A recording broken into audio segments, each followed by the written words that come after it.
जय हिंद दोस्तों। आज की इस क्लास के अंतर्गत मैं जीएस पेपर 5 और पेपर 6 के लिए मैंने आप लोगों के साथ एक 15 पॉलिसी चैलेंज स्टार्ट किया था। उसी सीरीज के अंतर्गत आज की जो हमारी क्लास है वो डे 11 की क्लास है। अच्छा, एक बात को बहुत क्लियर समझना, जीएस पेपर 5 और पेपर 6 पहली बार पिछले साल आप लोगों के सिलेबस में शामिल किया गया। ठीक है, तो ये दोनों पेपर बहुत ही नए हैं, बहुत ही अलग पेपर है। तो इसके लिए ये जो पूरी सीरीज चल रही है हमारी, उसको आप लोग जरूर फॉलो करिए। आंसर राइटिंग के लिए उससे बेस्ट सीरीज आप लोगों को कहीं कुछ नहीं मिलने वाला, इस बात की गारंटी मैं ले सकता हूं। चलो मैं आज का क्वेश्चन आप लोगों से डिस्कस करता हूं। ध्यान दीजिएगा, जो आज का क्वेश्चन है वो कहता क्या है। ठीक है, हम लोग पहले क्वेश्चन को समझेंगे, क्वेश्चन के डिमांड को समझने का प्रयास करेंगे और फिर आंसर राइटिंग के कुछ फॉर्मेट को यहां पर डिस्कस करेंगे। ठीक है, देखो क्वेश्चन कह रहा है डिस्कस। यहां पर जो क्वेश्चन का टेलेंडर वर्ड है वो क्या है? डिस्कस, मतलब हिंदी में चर्चा करिए। अच्छा, किस चीज के संदर्भ में चर्चा करनी है? तो स्टेटमेंट पढ़ते हैं। स्टेटमेंट कह रहा है कि उत्तर प्रदेश एक्सपोर्ट पॉलिसी 2020 से 25, ये पॉलिसी इंपॉर्टेंट क्यों है? देखो, जीएस पेपर 5 और पेपर 6, इन दोनों पेपर में अगर हम पिछले साल का पैटर्न को देखें तो लगभग 6 से 7 प्रश्न पूछे गए थे जो कि एग्जैक्टली यूपी गवर्नमेंट की पॉलिसी पर थे। अच्छा, ऐसा नहीं है कि ये ऐसे प्रश्न पहली बार पिछले साल शामिल किया गया, नहीं, इससे पहले भी जो यूपी स्पेशल्स क्वेश्चन आते थे वहां पर यूपी गवर्नमेंट की पॉलिसी से बहुत सारे प्रश्न पूछे जाते थे। तो अब हमको ये पॉलिसी तैयार करनी है, इसी के लिए मैंने आप लोगों का 50 डे चैलेंज स्टार्ट किया है। ये पॉलिसी इंपॉर्टेंट क्यों है? क्योंकि इसका जो टारगेट ईयर था वो 2025 था और अभी करंट में जो ईयर चल रहा है वो क्या है? 2025। इस साल ये पॉलिसी कंप्लीट हो रही है। इसके पॉइंट ऑफ व्यू से ये पॉलिसी को समझना और इसकी क्या उपलब्धियां रही है, इसके क्या अचीवमेंट्स रहे, बेहद इंपॉर्टेंट है। क्वेश्चन को ध्यान समझने का प्रयास करो। क्वेश्चन क्या कह रहा है कि यूपी एक्सपोर्ट पॉलिसी 2020-25 के लक्ष्यों, मतलब क्या कह रहा है, इसके जो गोल हैं उनकी बात करनी है हम लोग को, एंड राज्य के निर्यात को बढ़ाने में इसकी उपलब्धियां, मतलब इसके जो अचीवमेंट्स हैं उसकी बात करनी है। ठीक है, और इस स्टेटमेंट के संदर्भ में हमको चर्चा करना है, मतलब डिस्कस करना है। अच्छा, इस कैलेंडर वर्ल्ड की डिमांड क्या होती है भाई? मैं आप लोगों से बार बार कहता हूं, देखिए जो स्टेटमेंट है उसके पक्ष में तो हम चीजें लिखेंगे ही लिखेंगे, मतलब हम ये बात बताएंगे मेन बॉडी के अंतर्गत कि इस पॉलिसी का गोल क्या है, क्योंकि प्रश्न में बहुत ही क्लियरली यहां पर क्या पूछा हुआ है? पॉलिसी के लक्ष्य पूछे गए हैं आपसे। ठीक है, फिर से पूछा गया आप लोगों से आगे चल करके कि इस पॉलिसी के अचीवमेंट्स क्या रहे हैं। ठीक है, तो हम यहां पर ये दो चीजें तो डिस्कस करेंगे ही करेंगे, हम इन दो के बारे में बताएंगे, लेकिन क्योंकि क्वेश्चन आपसे कह रहा है कि आपको इसके संदर्भ में डिस्कस करना है, आप एक सिविल सर्वेंट हो, तो आपको ना कुछ चैलेंजेस पर भी डिस्कस करना पड़ता है। आप केवल अच्छी अच्छी बातों को नहीं दे सकते हो, इस पॉलिसी के संदर्भ में क्या चुनौतियां रही हैं, क्या चैलेंजेस रहे हैं, उनको भी हम लोग को देखना पड़ेगा। ठीक है, तो डिस्कस इस कैलेंडर वर्ल्ड की जो डिमांड है वो डिमांड ये कि आपको यहां पर संक्षेप में ही, बहुत ज्यादा डिटेल में नहीं, संक्षेप में यहां पर उसके चैलेंजेस भी बताने हैं और उसके बाद जो हम लोग कंक्लूजन देंगे, ध्यान दीजिएगा, कंक्लूजन हमारा क्या होगा? वो हमेशा सजेस्टिव नेचर का होगा, वो हमेशा एक सॉल्यूशन बेस्ड होगा कि हम समाधान बता रहे हैं। ठीक है भाई, इस पॉलिसी में ये सब समस्याएं थी, इस समस्याओं को दूर करने के लिए हम लोग को इस प्रकार की स्ट्रेटजी फॉलो करनी चाहिए, ये हमारा एक निष्कर्ष होगा। तो बात क्लियर समझ गए आप लोग? क्वेश्चन की डिमांड क्लियर हो रही है क्या है? क्वेश्चन की जो मेन बॉडी की डिमांड है, डिमांड बहुत क्लियर है कि आपको पॉलिसी के गोल बताने हैं, आपको पॉलिसी के अचीवमेंट्स बताने हैं और उसके बाद हमको इस पॉलिसी के संदर्भ में कुछ चैलेंजेस, कुछ लिमिटेशंस डिस्कस करनी है कि हाँ भाई, ये चुनौतियां भी हैं, ये कमियां भी हैं जिनको दूर किया जाना चाहिए। बात क्लियर हो गया आप लोग? कॉन्सेप्ट समझ में आ गया कि हम लोग को आंसर राइटिंग करनी कैसे है? अब मैं बहुत ही संक्षेप में और बहुत ही एक समझिएगा, मैं आप लोगों को ऐसे ऐसे एग्जांपल्स दूंगा ना इंट्रोडक्शन लिखने के, मेन बॉडी लिखने के, कि आप भी सोचो ये सब कैसे लिखा सकता है। इस क्वेश्चन में आप समझो मैप कहां पर बना सकते हैं, मैप बनाया जा सकता है कि नहीं बनाया सकता है। भाई हमको दिखाना है, ध्यान समझिएगा, मैं आप लोगों को यहां पर पहले ही पॉइंट रेडी कर दे रहा हूं कि हमको यहां पर क्या दिखाना है। हमको दिखाना है कि यूपी एक्सपोर्ट पॉलिसी की बात कर रहे हैं। ठीक है, यूपी से चीजें निर्यात हो रही हैं, तो निर्यात कैसे होंगी? भाई यूपी की जो लोकेशन है, अगर हम भारत का एक बहुत ही संक्षेप में मैप बनाएं, ठीक है, इससे ज्यादा मैप बनाने की यहाँ पर आवश्यकता नहीं क्योंकि हमको यूपी ही दिखाना है केवल। ठीक है, ये आपका ये एरिया हो गया। ठीक है, ठीक है, परेशान मत होना, मैप ऐसे ही बना है। ठीक है, कोई दिक्कत नहीं है, मैं कोई वो नहीं हूँ, आर्टिस्ट नहीं कि बहुत सुंदर मैप बनाऊंगा। प्लस आपका यहाँ पर क्या हो गया, ये आपका छोटा सा यहाँ पर यूपी हो गया। ठीक है, अच्छा, और ये अगर ध्यान दें हम लोग, यूपी की स्ट्रेटेजिक लोकेशन, यूपी की लोकेशन बहुत इंपॉर्टेंट है। ये बात सीएम साहब भी कहते हैं कि देखो यूपी क्या है ना, वो बात बहुत क्लियर बोलते हैं कि दुनिया को लगता है कि यूपी क्या एक लैंड लॉक्ड स्टेट है। लैंड लॉक्ड स्टेट क्या होता है? जो सभी तरफ से स्थल से घिरा होता है, लैंड से घिरा होता है। इसकी एक समस्या ये होती है कि हम समुद्र के माध्यम से व्यापार नहीं कर सकते। तो सीएम साहब ने एक बहुत अच्छा स्टेटमेंट दिया था, अगर आप ध्यान दोगे तो उन्होंने कहा कि दुनिया को लगता है कि यूपी एक लैंड लॉक्ड स्टेट है, बट हम लैंड लॉक्ड नहीं है। क्यों नहीं है भाई? इस बात को समझने का प्रयास करो। वो इस वजह से नहीं है कि हमारे पास क्या है, हमारे पास गंगा नदी का पूरा रिवर सिस्टम है। गंगा नदी हमको समुद्र से जोड़ती है, इसीलिए हमने क्या स्टार्ट किया है? अब देखो तो प्रयागराज से लेकर के हल्दिया तक हमने क्या स्टार्ट किया? हमने नेशनल वाटरवे को स्टार्ट कर दिया। ये बात समझ में आ रहा है? नेशनल वाटरवे जो हमारे उत्तर प्रदेश से होकर के जा रहा है, वो यूपी को लैंडलॉक्ड नहीं बनाता है, ऐसा वो कहते हैं। और इसका प्रयोग वो करते हैं किस संदर्भ में? एक्सपोर्ट के संदर्भ में, कि भाई यूपी से एक्सपोर्ट करना अभी इजी हो गया है, क्योंकि हमने क्या किया है, हमारे पास जो रिवर सिस्टम था हमने उसी को समुद्र से जोड़ दिया, और अब उसके माध्यम से हम क्या कर रहे हैं? हम अपने व्यापार को आगे बढ़ा रहे हैं। ठीक है, प्लस उसके साथ साथ तो समझिए, ये आपका है क्या? भारत का कैपिटल दिल्ली का लोकेशन। ठीक है, यहां पर आपका पड़ता है वेस्ट बंगाल में क्या? कोलकाता। ठीक है, कोलकाता या कलकत्ता जो भी।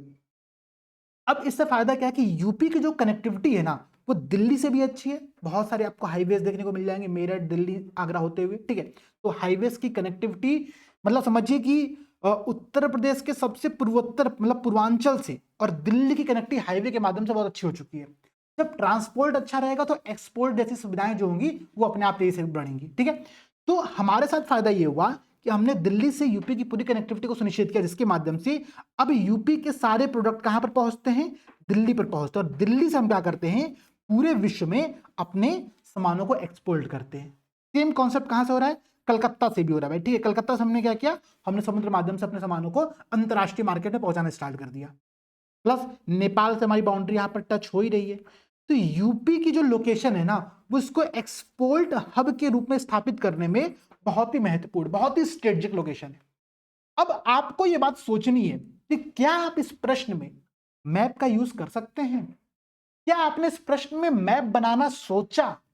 देखो, कल ये क्वेश्चन मैंने आप लोगों को अपने टेलीग्राम चैनल पर शेयर किया था। ठीक है, आप में से बहुत सारे लोगों ने इसका आंसर लिख करके सबमिट किया वहां पर, लेकिन मुझे एक बार कमेंट करके बताना, क्या किसी ने भी अपने आंसर में मैप को ड्रॉ किया? मैप और ऐसे फ्लो चार्ट कई जगह आप लोगों को ड्रॉ करनी पड़ेगी, कई जगह आप लोगों को वो अवसर, वो अपॉर्चुनिटी निकालनी पड़ेगी अपने हाथ से। ठीक है, कि लाओ भाई यहां पर मैप बना करके देखते कैसे मैप बन सकता है।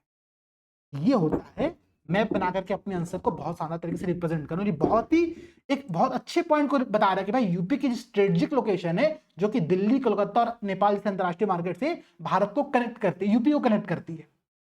तो आप चाहो तो इस फिगर के नीचे बना करके एक पॉइंट लिख सकते हो। बात क्लियर हुआ? ऐसे मैप को भी अपने आंसर में आप लोग एड ऑन करना स्टार्ट करो। ये सब चीजें हम लोग प्रयास बैच में लगातार कर रहे हैं। प्रयास बैच की मॉडल आंसर में हम लोग फ्लो चार्ट, मैप, इन सब पर काम कर रहे हैं। जो वहां पर वो इस बात को देख भी रहा होगा। ठीक है, चलो अब समझो। अब मैं आपको इंट्रोडक्शन से स्टार्ट करता हूं, कैसे हम लोग को इंट्रोडक्शन लिखना चाहिए। इंग्लिश मीडियम वाले पहले बोल दे रहा हूं, कोई ये नहीं बोलेगा सर आप केवल हिंदी मीडियम में करा रहे हो। भाई समझने पर फोकस करो। हम लोग को फैक्ट तो मिल ही जाएगा, मैं आपको उसका ट्रांसलेशन करके भी प्रोवाइड करा दूंगा, कोई दिक्कत नहीं। मुझे क्या करना, मैं इसको कॉपी करूंगा, गूगल ट्रांसलेट में डालूंगा, ट्रांसलेट हो जाएगा मेरे लिए। ठीक है, कोई दिक्कत नहीं है, बहुत अच्छा ट्रांसलेशन करता है। बट पहले चीजों को समझने पर फोकस करिए आप लोग। ठीक है, देखो कैसे कैसे इंट्रोडक्शन लिखा जा सकता है। जब भी हम अपने आंसर को स्टार्ट करते हैं तो हमको लिखनी होती है भूमिका। ठीक है, अच्छा कई सारे एस्पिरेंट, जब मैं आप लोगों की कॉपी वैल्यूएट करा तो मुझे कुछ गलतियां देखने को मिली। क्या गलतियां देखने को मिल रही है? कुछ लोग अपना आंसर कैसे स्टार्ट करते हैं, ऐसे लिखेंगे भूमिका और फिर उसके आगे अपना आंसर लिखेंगे। अरे भाई, आपको एग्जामिनर को ये बताने की रिक्वायरमेंट थोड़ी है कि हम भूमिका लिख रहे हैं कि हम कंक्लूजन लिख रहे हैं। भूमिका और निष्कर्ष, मुख्य भाग जैसे जो कॉन्सेप्ट है वो हमने अपने अंडरस्टैंडिंग के लिए डेवलप किया है। एग्जामिनर को पढ़ करके समझ में आना चाहिए कि हाँ भाई ठीक है, इसका यहाँ पर मेन बॉडी स्टार्ट हो गया है, यहाँ पर वो कंक्लूड कर रहा है अपने आंसर को।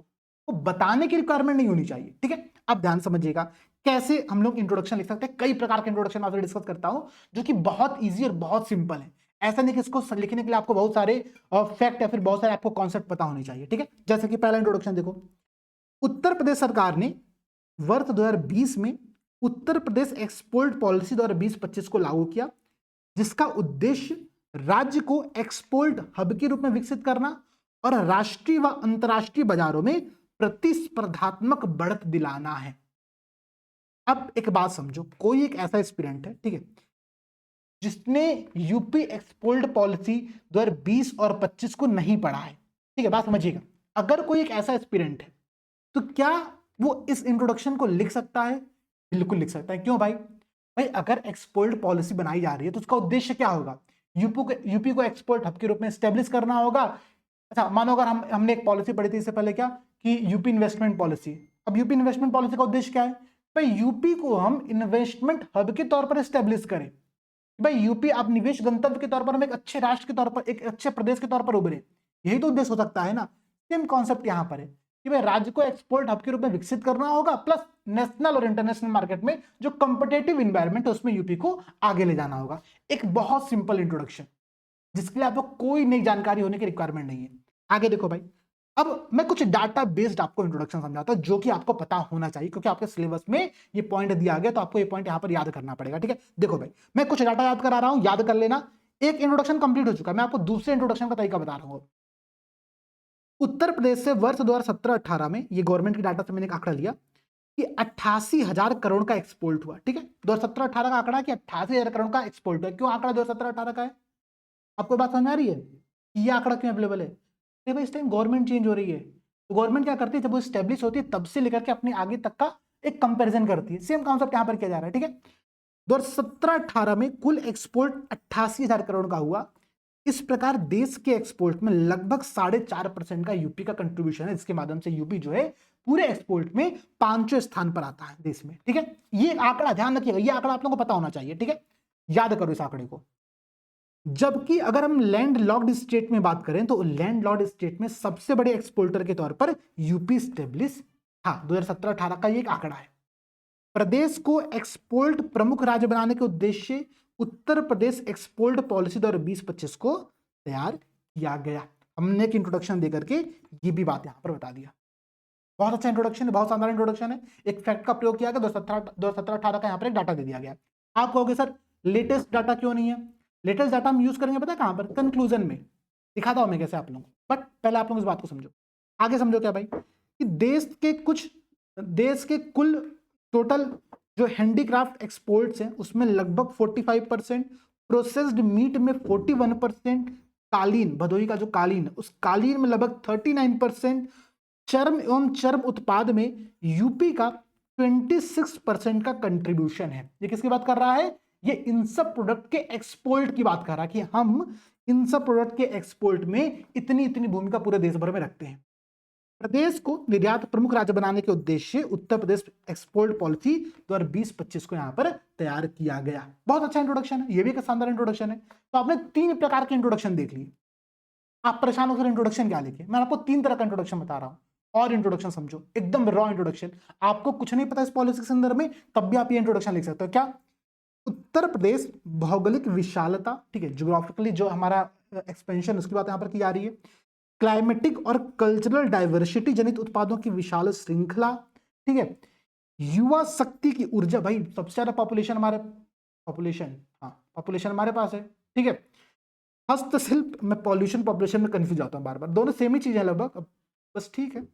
हस्तशिल्प एवं कारीगरी की समृद्ध विरासत से संपन्न होने से एक्सपोर्ट प्रोत्साहन की दृष्टि से सर्वाधिक संभावनाशील है।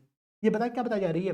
ये संभावना बताई जा रही है कि यूपी जो है एक्सपोर्ट में क्या संभावना है, यूपी से एक्सपोर्ट की संभावना है। तो संभावना ये है भाई कि हमारे पास क्या है? भौगोलिक विशालता, मेरे पास बहुत बड़ा एरिया है, ठीक है। जलवायु मतलब क्लाइमेटिक और कल्चरल डाइवर्सिटी जनित उत्पाद है। भाई चूंकि हमारे पास क्या है, पूर्वांचल भी है, पश्चिमांचल भी है, ठीक है। हमारे पास आपका बुंदेलखंड क्षेत्र भी है, तो हर क्षेत्र में जो प्रोडक्शन हो रहा है, ठीक है। अगर मैं खाद्यान्न की बात करूं तो अलग अलग जगहों पे अलग अलग प्रकार के अनाज का उत्पादन किया जा रहा है, ठीक है। तो इस डाइवर्सिटी जनित उत्पादों की विशाल श्रृंखला से क्या हो रहा है, ठीक है, हमको एक्सपोर्ट करने की भी अवसर मिल रहे हैं। प्लस युवा संख्या बहुत ज्यादा है, हस्तशिल्प और कारीगरी की समृद्ध विरासत हमारे पास है, ठीक है। हैंडीक्राफ्ट की सबसे ज्यादा जो एमएसएमईज है वो यूपी में है, ठीक है। ये भी एक बहुत अच्छा पॉइंट है।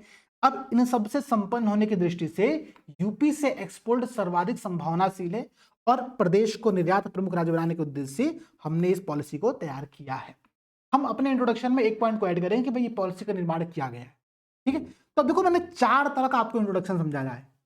अब कोशिश करो भाई, इंट्रोडक्शन तो लिखना पड़ेगा। अगर आप पहला वाला इंट्रोडक्शन भी लिखते हो आपको अच्छे नंबर मिलेंगे। बहुत इफेक्टिव इंट्रोडक्शन है, बहुत शानदार इंट्रोडक्शन है ये, ठीक है। अब मेन बॉडी पर शिफ्ट करो भाई। मेन बॉडी क्या है, हमको इस पॉलिसी के लक्ष्य बताने, गोल बताने। गोल क्या बताएंगे, ध्यान समझिएगा आप लोग। भाई एक्सपोर्ट वृद्धि हो रही है, कैसे? राज्य के कुल निर्यात में 2 गुना वृद्धि हुई। मैंने आपको 2017-18 का आंकड़ा बताया कि 88,000 करोड़ रुपए, ठीक है। ये प्लस 2022-23 का एक आंकड़ा अवेलेबल है जो कहता है कि 170,000 करोड़ रुपए। मैं आपको आंकड़ा दिखा दे रहा हूं, मैं आंकड़ा ही ढूंढ रहा हूं, यहां पर मैंने कहीं तो लिख के रखा है। 170,000 करोड़ रुपया हमने 2022-23 में एक्सपोर्ट किया, ठीक है। समझिए बात आप लोग, बात समझना। मैं बहुत इंपॉर्टेंट पॉइंट बता रहा हूं आप लोगों को, ये पॉइंट आप लोगों को याद करना पड़ेगा, ठीक है। 2017-18 में हमने 88,000 करोड़ रुपए का एक्सपोर्ट किया। 2022-23 में जो हमारा एक्सपोर्ट है वो 170,000 करोड़ है। मतलब कि 88 का लगभग लगभग डबल हम यहां पर कर चुके हैं, ठीक है। तो इस पॉलिसी का एक इफेक्टिव परिणाम ये रहा कि राज्य के कुल निर्यात में 2 गुना की वृद्धि हुई है। अब आपको ये आंकड़े भी यहां पर ऐड करने पड़ेंगे। आप केवल रॉ स्टेटमेंट नहीं डाल सकते हो, आपको ये आंकड़े भी ऐड करके बताने पड़ेंगे कि हाँ भाई ठीक है। इस पॉइंट को आप लोग यहां पर एड्यूल वो कर लीजिए, ठीक है। एक मिनट, ठीक है। अब देखिए अगला पॉइंट देखिए, इनोवेशन और तकनीकी उन्नति। इस पॉलिसी के परिणाम स्वरूप क्या हुआ कि वैश्विक मानक जो ग्लोबल स्टैंडर्ड्स है, ठीक है, उसके अनुरूप उत्पादों को विकसित यहां पर किया गया है, ठीक है। एमएसएमई और हस्तशिल्प को बढ़ावा मिला इस पॉलिसी के माध्यम से। जितने भी पारंपरिक उद्योग है जैसे कि जरी जरदोजी, पीतल कार्य, लकड़ी शिल्प, इन सबको हमने एक्सपोर्ट से जोड़ करके इसके प्रोडक्शन को बढ़ावा दिया है। लॉजिस्टिक सुधार हुआ इस पॉलिसी के माध्यम से, एक्सपोर्ट हब बने हैं, कई सारे ड्राई पोर्ट यहाँ पर विकसित किए गए हैं। क्योंकि भाई देखो हम फिर से लैंड लॉक्ड स्टेट है, ठीक है, तो हमने ड्राई पोर्ट का निर्माण किया है। हम नए बाजारों तक पहुंच रहे हैं, अंतर्राष्ट्रीय व्यापार, मेले, ई कॉमर्स को हमारे यहाँ बढ़ावा दिया जा रहा है इस पॉलिसी के माध्यम से। इस पॉलिसी का एक उद्देश्य है कि जितने भी जीआई प्रोडक्ट है उनको पहचाना जाएगा, उनका रिकॉग्नाइजेशन किया जाएगा, उनका रजिस्ट्रेशन किया जाएगा और उनकी ब्रांडिंग में सहायता की जाएगी, ठीक है। ब्रांड यूपी पर हम लोग लगातार यहाँ पर काम कर रहे हैं। ध्यान दीजिएगा, मेक इन यूपी के भी कॉन्सेप्ट को ये पॉलिसी प्रमोट करती है।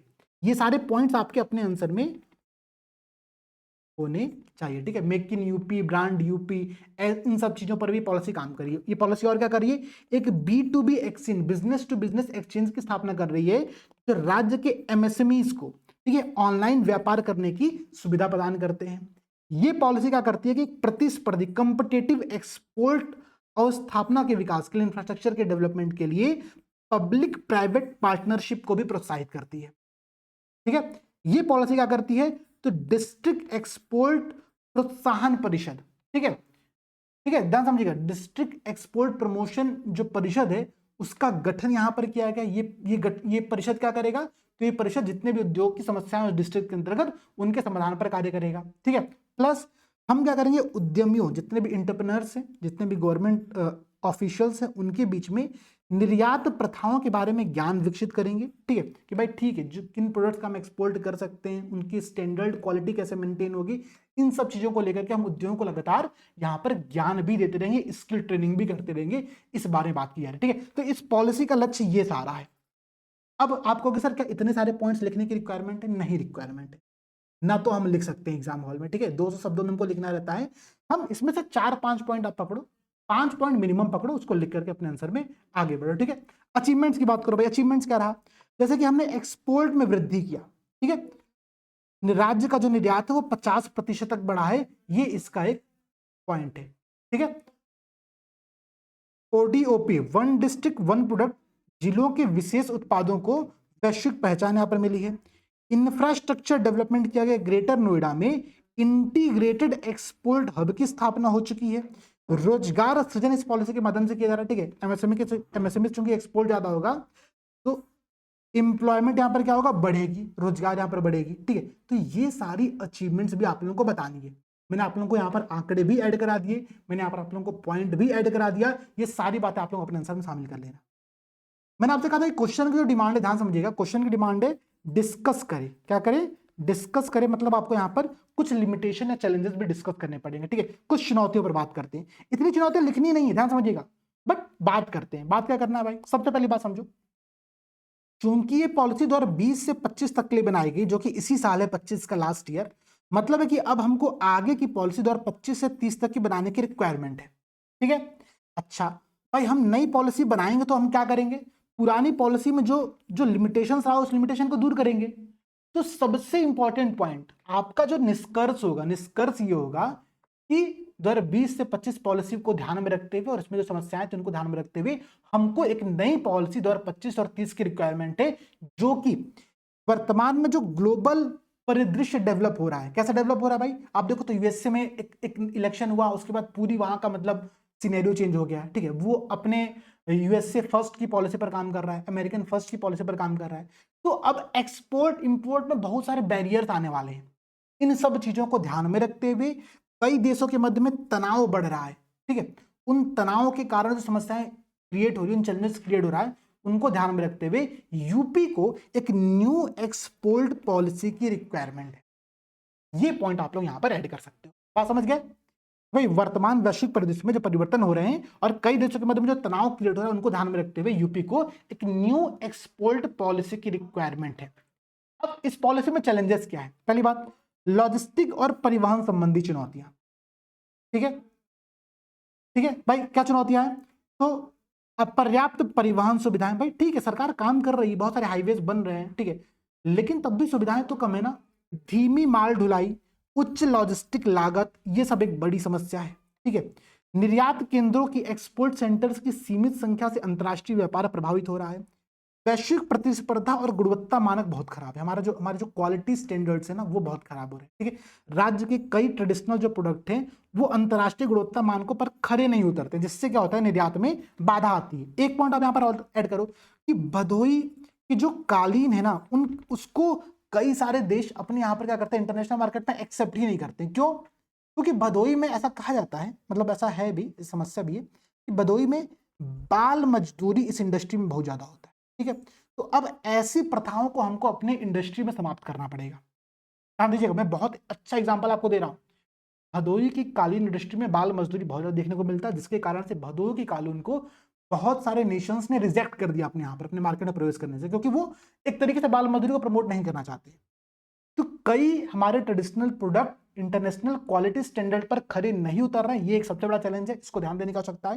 प्लस तकनीकी नवाचार और अनुसंधान की कमी भी यहाँ पर लगातार व्याप्त है। ठीक है, एमएसएमईज और कुटीर उद्योगों की समस्याएं क्या है भाई, अभी कई सारे ओडीओपी प्रोडक्ट को एक व्यापक स्तर पर पहचान नहीं मिली है। ठीक है, इनके पास मार्केट तक पहुंचने के लिए ना तो फाइनेंशियल इंसेंटिव्स होता है, ना तो कोई आधुनिक तकनीक होती है, ये कनेक्ट हो पाए मार्केट से, ये भी बहुत बड़ी समस्या है एमएसएमईज के सामने। ठीक है, जो पॉलिसी बनाया गया वो पॉलिसी का क्रियान्वयन नहीं हो पा रहा। तो कोई भी पॉलिसी बनाई जा रही है ना, उसमें आपको एक पॉइंट ऐड करना कि इस पॉलिसी का कार्यान्वयन सबसे बड़ी चुनौती है, जो कि नहीं हो पा रहा है, जिसके कारण से क्या हो रहा है कि जो छोटे व्यापारी हैं उनको अपेक्षित लाभ नहीं मिल पा रहा है। ठीक है, अंतर विभागीय जो इंटर डिपार्टमेंटल जो कोऑर्डिनेशन है उसमें बहुत कमी देखने को मिल रही है, एक आप ये पॉइंट ऐड कर सकते हो। ठीक है, प्लस ई कॉमर्स और डिजिटल प्लेटफॉर्म की सीमित संख्या के कारण से वैश्विक बाजार में जो कंपटीशन के लिए डिजिटल मार्केटिंग और ई कॉमर्स प्लेटफॉर्म का व्यापक उपयोग जरूरी, लेकिन अभी हमारे यहाँ पर ये तो पूरी तरीके से विकसित नहीं हुआ है। ठीक है, कुछ और पॉइंट आप ऐड कर सकते हो कंक्लूजन में क्या हम बता सकते हैं भाई, ये आपका चैलेंजेस कंप्लीट होगा। इसमें से आपको सारे पॉइंट लिखने की रिक्वायरमेंट नहीं, मैक्सिमम 4 पॉइंट लिखना है, मैक्सिमम 3 से 4 पॉइंट लिख करके आना है बस। ये नहीं कि सर चुनौती भर दिया पूरा पेपर में हमने, नहीं। देखो ये सब प्रेजेंटेशन पर ध्यान देना पड़ेगा, मैं आपको भी कंटेंट समझा रहा हूँ, मैं आपको एक स्ट्रक्चर समझा रहा हूँ, मैं आपको 10 पॉइंट बता रहा हूँ, आपको 5 पॉइंट याद रहेगा एग्जाम में। बात क्लियर है, चलो अगला पॉइंट फोकस करो। कंक्लूजन क्या लिखेंगे भाई, कंक्लूजन देखो बता दो कि इस नीति ने यूपी को एक्सपोर्ट क्षेत्र में अग्रणी बनाने में बहुत महत्वपूर्ण भूमिका निभाई है, जिसके परिणामस्वरूप जो हमारा एक्सपोर्ट है वो क्या हो गया है, डबल हो चुका है, 170,000 करोड़ हो चुका है 88,000 करोड़ से, ये बहुत अच्छी बात है। पूरे मामले में अब हमारा जो एक्सपोर्ट है वो पूरे इंडिया में 7.5% के हम टारगेट पर अब चल रहे हैं कि हमको इतना लेकर के आना है। ठीक है, प्लस अब इसके लिए हमको आने वाले 5 साल के लिए एक नई एक्सपोर्ट पॉलिसी की रिक्वायरमेंट होगी, ये आप कंक्लूजन में ऐड करो प्रॉपर। ठीक है, और यहां पर बताओ कि इसके लिए हमको क्या करना पड़ेगा, गुणवत्ता, पैकेजिंग, शोध, इन सब पर खास फोकस किया जाए, ताकि जो इंटरनेशनल क्वालिटी और स्टैंडर्ड है उसको हम लोग पूरा कर पाए। ये आपका एक प्रॉपर निष्कर्ष होगा, और इस निष्कर्ष के साथ आपका आंसर यहाँ पर क्या होगा, कंप्लीट हो जाएगा। ठीक है, ये ध्यान दीजिएगा आप लोग, आपका आंसर अब कंप्लीट हो चुका है। आपने इस आंसर में मैप बनाया, आपने इस आंसर में क्वेश्चन के सारे डायमेंशंस कवर किए, बुलेट पॉइंट, हेडिंग सब हेडिंग देते हुए अपने आंसर को लिखा, फैक्ट आपके आंसर में भरपूर भरे हुए हैं। ये होती है एक प्रॉपर आंसर राइटिंग। मैं लगातार प्रयास में जब आप लोगों की कॉपी वैल्यूएट कर रहा हूं तो आप लोगों को यही सजेस्ट कर रहा हूं कि आप लोगों को अपने आंसर इस प्रकार से लिखना है, ठीक है। ये बता दीजिएगा, मैं आप लोगों को लगातार ये सारे पॉइंट समझा रहा हूं। आप अपनी कॉपी जो आप लोगों की वैल्यू टू नेबर उसको क्रॉस चेक करो। आपको जो मॉडल आंसर दिया रहा है प्रयास बैच के अंतर्गत उसको देखो और समझो कि हाँ भाई क्या हम लोगों को और इंप्रूवमेंट करने की रिक्वायरमेंट है। आपको चाहे 2024 में मेंस देना हो चाहे 2025 में मेंस देना हो, आपके लिए जरूरी है कि आप इस स्ट्रक्चर को फॉलो करो, ठीक है। आई होप कि क्लास आप लोगों को समझ में आई होगी। अगर क्लास समझ में आई है, अच्छी लगी, प्लीज लाइक करिए, शेयर करिए अपने दोस्तों के साथ, और सबसे बड़ी बात है कमेंट सेक्शन में अपना फीडबैक, अपना डाउट जरूर शेयर करो। ये आप लोगों के लिए बहुत जरूरी है, ठीक है। चलो मिलते हैं आप लोगों से अगली क्लास में। सभी दोस्तों को जय हिंद, जय भारत।